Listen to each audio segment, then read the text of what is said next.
I've been looking forward to this day for a really long time, probably since the day I covered Marjorie Carr's memorial and funeral service and heard Buddy McKay talk about his experience with Marjorie Carr.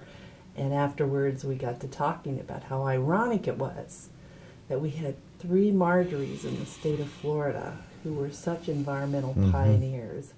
And that's been a while now, and I thought I better get going here. So when we last chatted, you mentioned you knew very well 2 of the 3 Marjories? Yes, I knew Marjorie Stoneman Douglas and Marjorie Carr very well. Tell me about your first encounter with Marjorie Stoneman Douglas. I can't really tell you what my first encounter, because it seems as if I've known her throughout most of my life. She wrote her signature book, River of Grass, in 1947. I was 9 years old at the time. I remember going with my father to the dedication of Everglades National Park, which also was in 1947, and I think that was probably the first time that I met Marjorie Stoneman Douglas. Then go forward 25 years, and I was in the legislature interested in environmental issues, and particularly the Everglades, and she, like many other politicians, became sort of the ultimate authority on what the state should be doing. And I learned not only some of the science of the Everglades, but I learned the psychology of Marjorie Stoneman Douglas. She was a woman who set very high standards and let you know when you didn't live up to her standards, which was almost all the time you didn't live up to her standards. But she kept prodding you to be better than you thought you could be. Would you describe her as feisty and intimidating? I would describe her as being both of those, but in a very thoughtful way. She was like your best tough teacher in school. You respected them, you were a little bit intimidated by them, but you knew that they were there not to be difficult or mean, but were there because they genuinely wanted you to be a better person and a better student, and they thought one of the ways to achieve that was to set high expectations and let you know where you had performed against those expectations. Whenever anyone talks about the Everglades, her name, inevitably comes up for her book, River of Grass. But also, you are so one of those persons as the champion of the Everglades. So the both of you carry quite a legacy there. Would you say she inspired you the most in your work to try to save the Florida Everglades? She would certainly be in the top tier of persons. I would have to say the one who most inspired me was my father. My father came to the Everglades in 1921 as the resident manager of a sugarcane plantation, a plantation which never realized its potential and finally went out of business during the Depression. He stayed to go into the dairy business. But I grew up in a little town called Pensuco in northwest Dade County, which was an island surrounded by the Everglades, and my growing up experiences were very much linked to where we lived. And I spent a lot of time with my dad out in the Glades. I remember during World War II, Opelika was a big naval training base, and unfortunately from time to time aviators would crash, and Dad would frequently be asked by the Navy to assist them in locating the aircraft and hopefully saving the pilot, and I would often go with Dad, and those were some of my most searing memories of both my father and the nature of the Everglades, which is on the scale from the most beautiful and resilient to the most violent and unforgiving. You once talked about looking out of your window at all of the water from a hurricane, and some report, something about a cow report, I can't remember the exact name, but it was prior to the construction of all the dikes and dams to get rid of all that water. And you kind of came from, as you mentioned about sugarcane, a lot of the, I guess, the damage that's occurring to the Everglades is because of all of the agricultural interests right below Lake Okeechobee. Did you and Marjorie Stoneman Douglas ever have many discussions about, trying to, I guess, remove all of that agricultural land and restore it to the Everglades? Did you all have any kind of conversation about that? Well, we both agreed that the strategy for restoration of the Everglades was for man to step back and let nature reassert its position. The Everglades is a unique ecosystem in the world, and it is so unique because nature's created an infinitely sophisticated interplay of land and water, man and wind, and other factors that have allowed it to, for centuries, to be a marvel, and for the last century to be an object of our great concern because of the changes that man has made. 1947 was a significant year for the Everglades in many ways. It was the year that Marjorie published her signature book. It was the year that the Everglades National Park was opened, but it was also the year of two major hurricanes.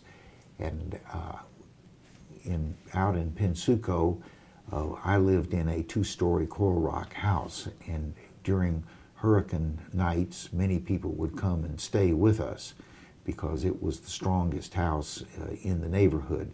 And on Columbus Day, 1947, the night before the second of the two hurricanes had hit, and after the hurricane had passed, we went outside on the roof above the carport and looked out, and all we saw was water. We were an oasis of coral rock and miles of water.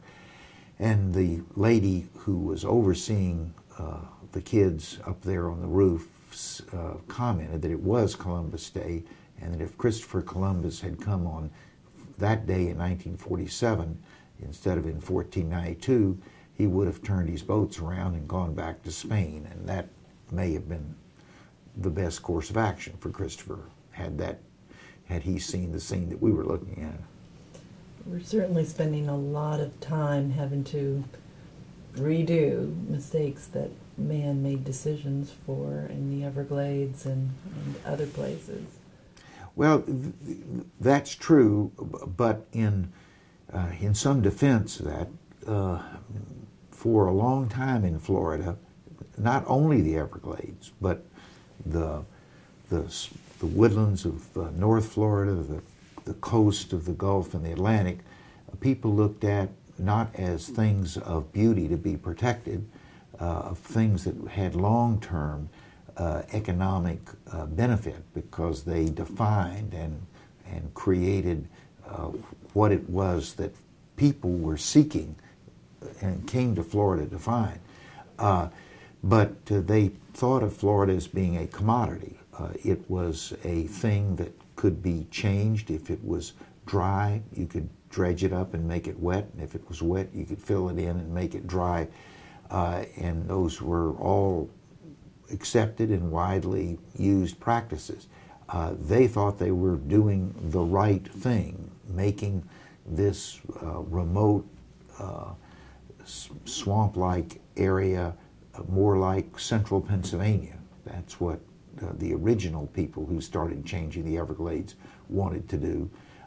And now our culture has changed, and we look upon Florida not as a commodity, but rather as a treasure that we have the good fortune to be able to share during our lifetime, but have a responsibility to assure that future generations will have the same Florida that they can live in and benefit by and protect. Do you think if Marjorie Stoneman Douglas was still alive today, she would be disappointed or pleased with the direction of the Everglades? She would be disappointed. That was her nature. She was not a woman who was easily satisfied, and a woman that I suspect will never think that we've reached the ultimate in terms of our efforts to restore the Everglades, and thank goodness that was her attitude. She kept pushing and prodding. You have a picture on your desk. I don't know what year that was taken. Well, from the color of my hair, I know it was a while back. Yeah. On the back, it has something that says 85. That 1985 probably be a pretty good guess of when that picture was taken. You're holding your hand. Yeah. Obviously, it was some kind of a luncheon or dinner, but I can't. You think it was an Everglades Coalition meeting? Yeah, the Everglades Coalition was starting in the mid-1980s, so why don't we just decide that's where it was? You're talking to her. What do you think you're saying to her? I'm saying, Marjorie, we did the best we could. Tell us how we can do better. I saw her many times in her last years. Probably the most memorable experience was we started a project in the early 80s to restore the Kissimmee River, which in its natural form had been a very serpentine river that ran from south of Orlando into Lake Okeechobee. Over the years, particularly since that 1947 hurricane, it had been channelized, and instead of looking like a snake, it looked like a ruler. And that led to a large spike in the pollution in the Kissimmee River because it didn't have the filters of the floodplain. And all of that pollution then ended up in Lake Okeechobee, and some of that ended up in the central and southern Everglades as it came out of the lake. So on the day that we went to see the first couple of miles of the restored Kissimmee River, and people were worried, could you bring back a river that had been a canal for the better part of 20 or 30 years to look like it used to look? And we were just amazed at how quickly the Everglades had restored itself in that river. And we were in a canoe, and Marjorie got out of the canoe and planted a small cypress tree on the edge of the river. And I would love to go back and see how Marjorie's tree is doing. I bet it's doing very well, and still listening to Marjorie tell it, you can be a better tree. Did you go to her memorial service? I think the answer is yes. I'm not sure. So let me set this down for a second so you don't have to keep holding it.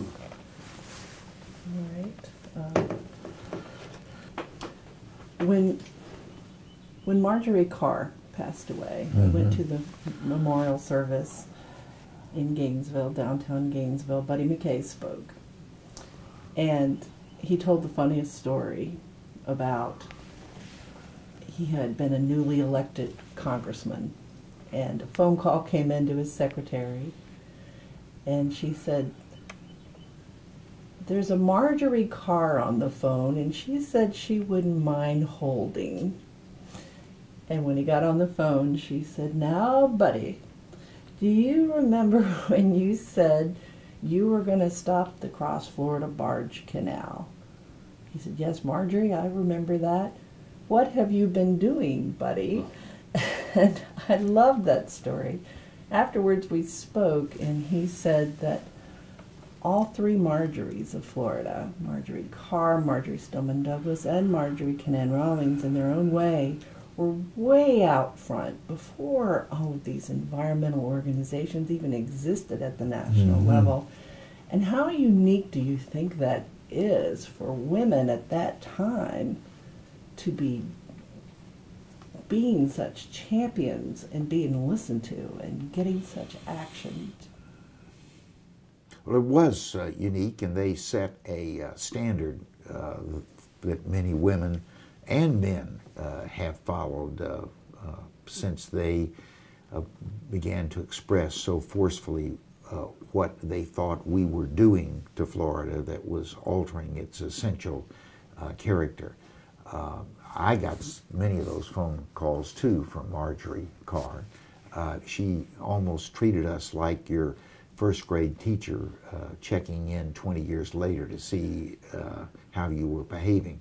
But one of the things I liked about Marjorie is that unlike some who wave the banner of intangibility, they want you just to do something. She was a meticulous scientist at heart, and she knew exactly what she wanted you to do. And so when she called, it was, what have you done on items 4, 11, 23, and 47 of my list of priorities. And most of the time, were you able to have the answer she wanted? Boy, when they said Marjorie's on the phone, you got your desk out and said, "Let me get my piece of paper here so I can give her a report." Obviously, the Cross Florida Barge Canal did get deauthorized, and it's an interesting turnaround on now we have a greenway. In fact, that was not a frivolous item. When I went to the Senate in 1987, Buddy, who is one of my closest personal friends, had been working on this for several years, and he came to see me with Marjorie's lesson. He reinforced it, that we needed to do something about the Cross Florida Barge Canal. One of the challenges that we had, there were some members of the Florida congressional delegation, fine people, who had been there in the 1930s when the barge canal was initially authorized.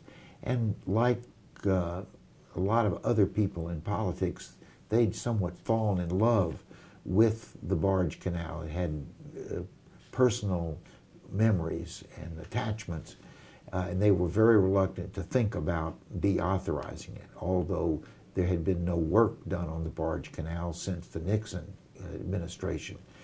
And someone came up with the idea, and it may well have been Buddy, that maybe it was the word or words Cross Florida that really had the appeal, the idea of uniting the Gulf and the Atlantic coast with a continuous stretch of land and water.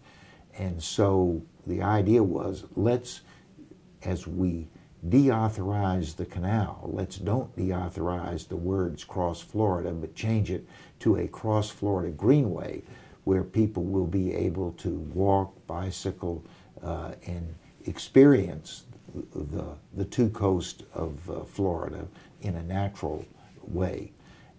And so that idea probably started with Marjorie, and as her students, we tried to execute. On the hearse that carried her casket, there was a bumper sticker that said, "Free the Ocklawaha River." And it seemed so poignant. And yet we still have the Kirkpatrick Dam. He's no longer with us, of course, Senator Kirkpatrick. But now that we've got Silver River as a state park, do you think that Marjorie's dream of freeing the Ocklawaha River with removal of the Kirkpatrick Dam will actually happen? I think it will happen eventually. Don't ask me what date. I hope I have sufficient life expectancy to see that. You would mean a lot to you? Yes, because that would sort of be the last testimony to the contribution that Marjorie made throughout her lifetime to the betterment of Florida. And she inspired some interesting people in Florida's history. Of course, our former head of the State Department of Environmental Protection, Carol Browner, who went on to the EPA, John Hankinson, who went on to the EPA, who's now consulting. I'm sure you knew both of those folks, but she inspired them. How did she inspire you? Well, I knew her first through her husband. When I was a student at the University of Florida, I took the course in evolution that was taught by Archie Carr, and among other things became fascinated with turtles, which was Archie's main focus, and have on 3 occasions visited his center at Tortuguero in Costa Rica. Last time I took one of my granddaughters there, and she was very excited to see the turtles. But through Archie, I then met Marjorie. Probably it was sometime in the late 1950s. I graduated in '59, and then when he passed, I continued the relationship and student-teacher relationship with Marjorie. Now, you didn't know personally Marjorie Kinnan Rawlings. No. Obviously, she wrote The Yearling, which captivated, it's still being sold and translated into languages all over the world, which captured a lot of what the Ocala National Forest would have been like in the early years of Florida. And then Cross Creek, where she wrote probably one of the more famous lines you hear, who owns Cross Creek, that it belongs to the wind and the rain and the cosmic secrecy of seed and beyond all to time. As if nobody can really own Florida, it belongs to everyone. And in many ways, her literary writings gave her that environmental troubadour kind of title as well. Mm-hmm. She was one of the people who contributed to what eventually became the environmental revolution in Florida, when in a period of less than 10 years we made the big transition from making policy based on the fact that Florida was essentially an unspecial place, a common place. Looking from today back, I think her writing about what Florida was like in the first half of the 20th century, and then people looking at what was happening today, and they saw what a stark difference it was, contributed to the emerging attitude that we were defiling this special place, and that our generation had a responsibility. You're not going to be able to go back and recapture what Cross Creek looked like in 1920 or what the Everglades looked like in 1820, but at least we have those images of what it used to be as a standard against which we can evaluate what we're doing today. We would, to the degree possible, want to maintain and in many instances recapture the Florida that used to exist. What Marjorie Rawlings and Marjorie Douglas did with their books is they gave us a permanent photograph of what Florida looked like before man began to reshape it in his or her image. We're not going to be able to return Cross Creek to what it looked like in the 1920s, or the Everglades what it looked like in the 1820s. But at least we now have the standard of what it used to be, and we can aspire to try to be as close to that as possible, and that can set the goal and destination of our current policies and actions. How would you describe them to your grandchildren? You know, they obviously didn't grow up when these women were still alive. You know, you had the chance to meet at least two of the three. How would you describe them to your grandchildren? You have granddaughters, right? Seven. You have 7 So, I guess I'm thinking of the girls when I'm asking that question. How would you describe to your granddaughters why these women were so successful? Well, I would. My youngest granddaughter's name is Peyton, so I'm going to be talking to Peyton.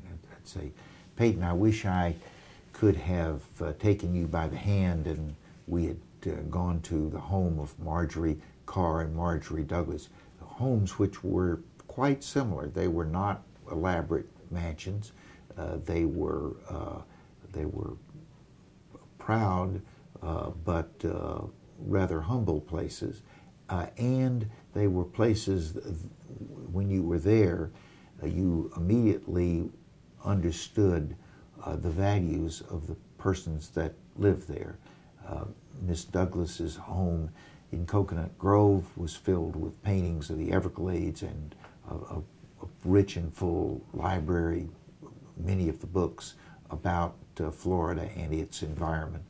Marjorie's was the house of an academic, lots of papers and files and photographs. They were also women who did not try to be men. They understood the values of femininity, its ability to influence people, to seduce people to do what they wanted to do by their charm and intellectual power.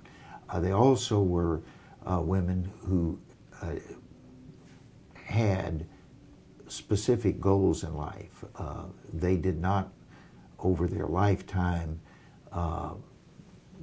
allow distractions into other interests other than their family itself to keep them from their core focus of what can I do today to help preserve Florida. I would say, Peyton, one of the things that I think America needs today is more strong women with all those qualities that Marjorie Carr and Marjorie Douglas displayed, because to me the fundamental challenge is how do we bring a very diverse population which has had in many cases quite different life experiences together, and to feel as if there is a family of America. My own belief is that more women involved in making the decisions that affect all of our lives will be a contribution towards our ability to live the kind of lives of family unity, function rather than dysfunction that we all seek.